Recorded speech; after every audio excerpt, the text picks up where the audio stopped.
வணக்கம். இன்னைக்கு வெங்காய மசாலா போண்டா எப்படி செய்யறதுன்னு பார்க்கலாம்.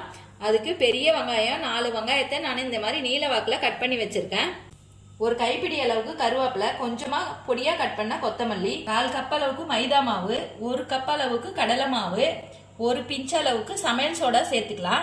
1 டீஸ்பூன் அளவுக்கு இஞ்சி பூண்டு விழுது, 1/2 டீஸ்பூன் அளவுக்கு சோம்பு, 1/2 டீஸ்பூன் அளவுக்கு தனி மிளகாய் தூள், 1/2 டீஸ்பூன் அளவுக்கு கரம் மசாலா. ஒரு பாத்திரத்துல வெங்காயத்தை சேர்த்துக்கிறேன்.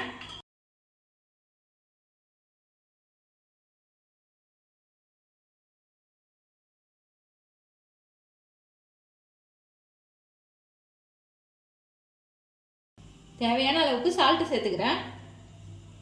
1 பிஞ்ச் அளவுக்கு சமையல் சோடா, 1 பிஞ்ச் அளவுக்கு ஃபுட் கலர் சேர்த்துக்கிறேன். வேணானா அவாய்ட் பண்ணிடுங்க. இது எல்லாத்தையும் நல்லா கலந்துக்கலாம். எண்ணெய் ஊற்றி சூடு பண்ணியிருக்கேன். இதுலேருந்து 1 ஸ்பூன் அளவுக்கு எடுத்துக்கிறேன்.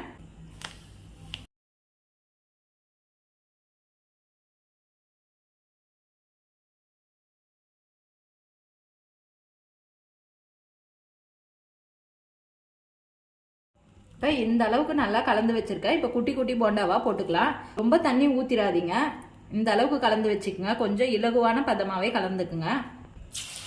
போண்டா போடும்போது ரொம்ப அழுத்தமாக போடாதீங்க. இப்போ சிம்மிலே வச்சு வேக வச்சுக்கோங்க. கோல்டன் ப்ரௌன் ஆன பிறகு இப்போ எடுத்துடலாம்.